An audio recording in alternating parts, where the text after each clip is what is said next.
भारत आणि पाकिस्तान यांच्यातील तणावाची रेषा पुन्हा एकदा धगधगली आहे। पहलगाममध्ये झालेल्या दहशतवादी हल्ल्याने देशात संताप उसळला। या हल्ल्याचा बदला घेण्यासाठी भारतीय लष्करानं धडक कारवाई करत ऑपरेशन सिंदूर राबवलं। पाकिस्तान आणि पाकव्याप्त काश्मीरमध्ये अनेक दहशतवादी तळ उद्ध्वस्त करण्यात आले। या कारवाईत 9 दहशतवादी अड्डे, 11 एअरबेस आणि 100 पेक्षा जास्त अतिरेकी तसेच 50 पाकिस्तानी सैनिकांचा खात्मा करण्यात आला।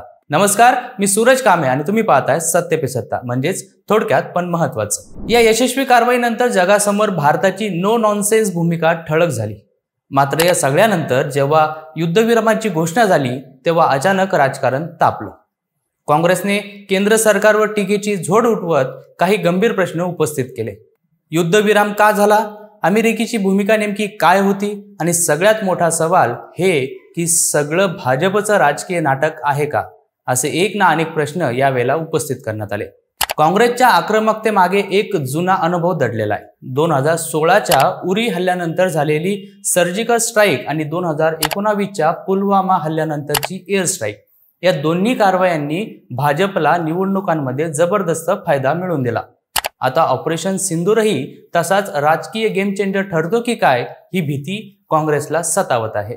त्यामुळेच काँग्रेस युद्धविरामाच्या मुद्द्यावरून भाजपला प्रश्नांच्या कोंडीत पकडण्याचा प्रयत्न करत आहे। राहुल गांधी आणि मल्लिकार्जुन खरगे यांनी थेट पंतप्रधान नरेंद्र मोदी यांना पत्र लिहून संसदेत विशेष अधिवेशन बोलवण्याची मागणी केली। अमेरिकेच्या मध्यस्थीने हा युद्धविराम झाला असल्याचा संशय काँग्रेसनं व्यक्त केलाय। पंतप्रधानांनी यावर संसदेत खुलासा करावा अशी त्यांची ठाम भूमिका आहे। काँग्रेसच्या म्हणण्यानुसार हे राष्ट्रहिताचं नाही तर भाजपच्या हिताचं राजकारण असल्याचं म्हटलं जात आहे। या सर्व राजकारणामध्ये सर्वात महत्त्वाचा आणि जास्त चर्चेला मुद्दा ठरतो तो म्हणजे अमेरिकेची मध्यस्थी। काँग्रेसने थेट सांगितलं, 1971 साली इंदिरा गांधींनी अमेरिकेचा दबाव झुगारून पाकिस्तानवर कारवाई केली होती आणि बांगलादेश निर्माण केला होता। आज मात्र मोदी सरकार युद्धविरामासाठी अमेरिकेच्या मध्यस्थीवर विसंबले। काँग्रेस नेते पवन खेडा म्हणाले, आज देशाला इंदिरा गांधींसारख्या नेतृत्वाची उणीव भासत आहे। ही तुलना राजकारणाचा जोर वाढवणारी ठरली। काँग्रेसने ठरवून इंदिरा गांधींचा धाडसी इतिहास समोर आणायला सुरुवात केली। त्यांचा दबावास न जुमानणारा बाणा आणि निर्णायक युद्धनीती दाखवत काँग्रेस भाजप सरकारवर ताशेरी ओढू लागली। भाजप मात्र याला राष्ट्र अभिमानाचा विषय मानत आहे। ऑपरेशन सिंदूरच्या यशाचे श्रेय लष्कराला दिलं जात असलं तरी यामागे पंतप्रधान नरेंद्र मोदींचं धाडस आणि नेतृत्व असल्याचा प्रचार भाजप करत आहे। त्यांनी थेट आदमपूर एअरबेसवर जाऊन पाकिस्तानने केलेले खोटे दावे फोल ठरवले। पाकिस्तानच्या S-400 डिफेन्स सिस्टम नष्ट केलं अशा हास्यास्पद दाव्यांना भारतानं ठोस प्रत्युत्तर दिलंय।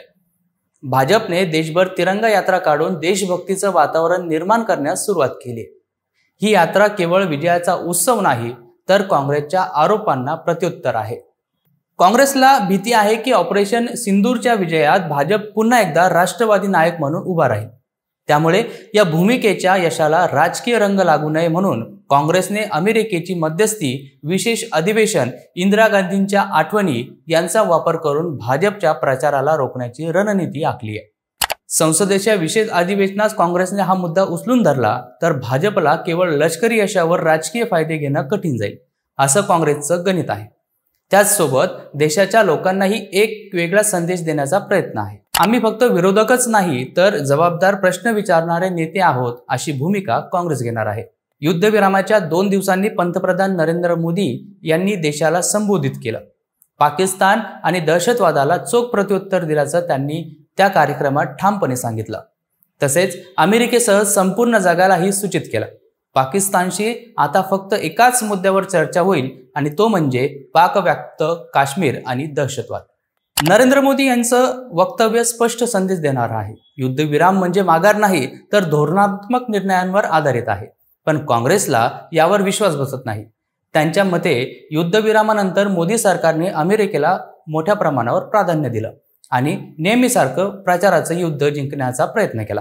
भारत आणि पाकिस्तान यांच्यात शस्त्रसंधी झाली असली तरी दिल्लीच्या राजकारणात मात्र रणधुमाळी सुरूच आहे। काँग्रेस आणि भाजप दोघेही या विषयावरून आपापली मतं मांडत आहेत। एकीकडे भाजप मोदींचं धाडस आणि लष्कराचं शौर्य मांडत आहे तर काँग्रेस इंदिरा गांधींच्या पराक्रमाची आठवण भाजपला करून देत आहे। ही केवळ युद्धाची नाही तर निवडणूकपूर्व रणनीतीचा भाग देखील आहे. ऑपरेशन सिंदूरच्या यशानं भाजपचा आत्मविश्वास मोठ्या प्रमाणावर वाढलाय, तर काँग्रेसला त्या यशाचं राजकीय भांडवल होऊ नये यासाठी सतर्क राहावं लागणार आहे. भारत पाकिस्तान संबंध हे केवळ सीमेरेषेवरच नव्हे तर संसद, प्रसारमाध्यमं आणि जनतेच्या मनातही लढले जातात.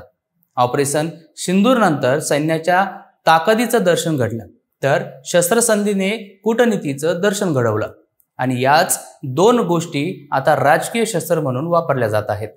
राजकारणात युद्ध जितकं प्रत्यक्ष लढलं जातं तितकंच प्रचाराच्या मैदानातही लढलं जातं. यावेळी तो प्रचार शौर्य विरुद्ध मध्यस्थी असा असणार आहे. त्यामुळे येणाऱ्या दिवसात नेमकं काय घडतं हे पाहणं महत्त्वाचं ठरणार आहे. अशाच महत्त्वपूर्ण व्हिडिओसाठी पाहत राहा सत्य पे सत्ता, म्हणजेच थोडक्यात पण महत्त्वाचं.